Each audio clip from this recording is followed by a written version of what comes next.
घ्या पुढचं घ्या. पुढचं घ्या, 31 रवींद्र गवळी. रवींद्र गवळी बोला, दे. तुमची आवाज येईल मला. द्या बोला. पवार सर बोला. आदर्श शिक्षक तुम्हाला पुरस्कार पाहिजे.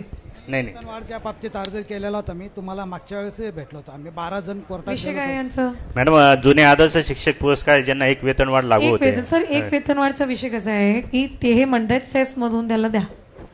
सेस मधून कुठल्याही जिल्हा परिषदेने राज्यभरात दिली नाही आणि देणारही नाही ना. मॅडम 12/12/2010 चा एक जी आर मी सांगतो हो, आता. आता पण आलेला आहे ना.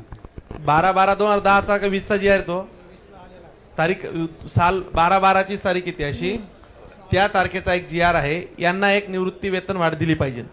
बरोबर, निवृत्ती नाही, एक एक हे दिलं पाहिजे त्यांना. आदर्श शिक्षक बरोबर. हो, आता यांनी कोर्टाची परवानगी मागितली न्यायालयात जाण्यासाठी तुमच्याकडे. असंच प्रकरण आहे तुमचं. कोर्टात जाऊन आलो. कोर्टातून जाऊन आल्यानंतर यांच्याकडे 1.5 वर्षापासून प्रकरण दिले कोर्टाची पण ऑर्डर झाली म्हटलं. आणि 90 दिवस साहेबांना माहिती आहे ना. सर, साहेब एक इन्क्रीमेंट सेस मधून ती तेवढी तरतूदच नाही आमच्या. शासनाने जी आर काढलाय ना.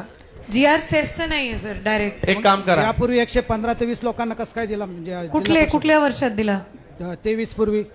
23 पूर्वी ना? हा, साहेब सांगतील ना, परदेशी सर आहेत त्यांना. 23 पूर्वी काय गाईडलाईन होते ते मला पाहावं लागेल. मी नव्हती इथे. मी तुम्हाला येऊन भेटलो होतो मागच्या महिन्यात सुद्धा. आम्ही 12 लोक याबाबत आहे ना, आदर्श शिक्षक संदर्भातले आपल्याकडे 3-4 रीट याचिका आहे आणि आपण 4ची टिप्पणी ठेवलेली होती. तुम्ही त्याच्यावर चर्चा करा म्हणून रिमार्क मारून पाठवलेली. तर आता ही मीटिंग झाल्यानंतर आपण सविस्तर सर्व जे आहे ते चर्चा करून त्याच्यावर ते नाही सांगायचं होतं माईक मध्ये. विषय काय ते सांगायचं होतं. नाही सर, मला विषय माहिती आहे कारण की नांदेडला आलेला आहे. नाही, फक्त आता हे मी आपल्याला भेटलो होतो. तुम्ही तेच सांगितलं की पुरस्कारांना आम्ही नांदेडला काय इथं जळगावला 115 ते 20 लोकांना दिलेला आहे याच्या अगोदर. ऐका मॅडम, तुम्हाला जर सेस मधनं पैसे देता येत नसेल, तुम्ही शासनाला एक पत्र पाठवा की असा असा शासनाचा जी आर आहे. या जी आरच्या अनुषंगाने यांची मागणी आहे आणि हायकोर्टाचा निर्णयाचा संदर्भ द्या.